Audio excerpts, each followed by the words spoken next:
सुरेंद्र के छोटे से गांव रामपुर में हर सुबह एक नई चुनौती लेकर आती थी। इस बार की चुनौती थी सूखे का भयानक प्रकोप। खेतों की जमीन फट चुकी थी और कुएं सूख चुके थे। गांव के लोगों की आंखें आसमान की ओर टकटकी लगाए रहती थी, उम्मीद की बस एक बूंद के लिए। सुरेंद्र एक युवा और जोशीला किसान अपनी बूढ़ी माँ और छोटी बहन राधा के साथ रहता था। उनके पास बस एक छोटा सा खेत था जो अब बंजर पड़ा था। माँ, हम क्या करेंगे? राधा ने एक दिन उदास होकर पूछा। सुरेंद्र की माँ ने राधा के सिर पर हाथ फेरा। हमें हिम्मत नहीं हारनी चाहिए बेटी, कोई न कोई रास्ता जरूर निकलेगा।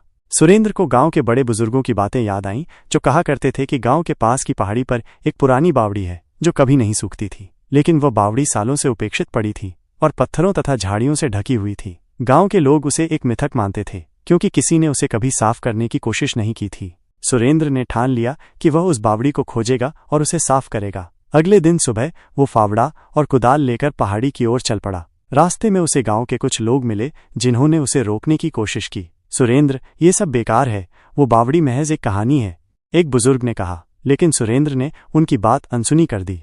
पहाड़ी पर पहुंचने के बाद सुरेंद्र ने झाड़ियों और पत्थरों के बीच बावड़ी को खोजना शुरू किया। कई घंटों की मेहनत के बाद उसे एक जगह पर कुछ पुराने पत्थर दिखाई दिए। उसने उत्साह से खोदना शुरू किया। दिन भर की कड़ी मेहनत के बाद वो बावड़ी का मुंह खोलने में कामयाब रहा। अंदर का रास्ता पत्थरों और मिट्टी से भरा हुआ था।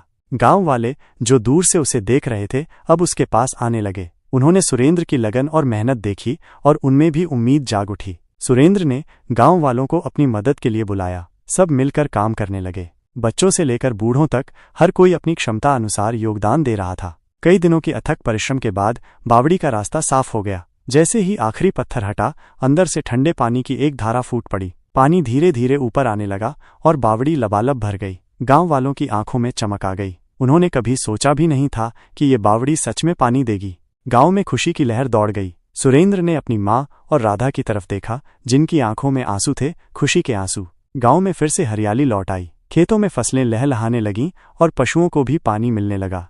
सुरेंद्र की मेहनत और लगन ने न सिर्फ एक बावड़ी को पुनर्जीवित किया बल्कि पूरे गांव में उम्मीद और एकता की नई किरण जगा दी थी। गांव वाले अब ये समझ गए थे कि अगर सब मिलकर काम करें तो कोई भी चुनौती असंभव नहीं है। सुरेंद्र अब सिर्फ एक किसान नहीं बल्कि गांव का एक नायक बन चुका था। अगर आप कोई और कहानी सुनना चाहते हैं या इसमें कुछ बदलाव चाहते हैं तो बताइए।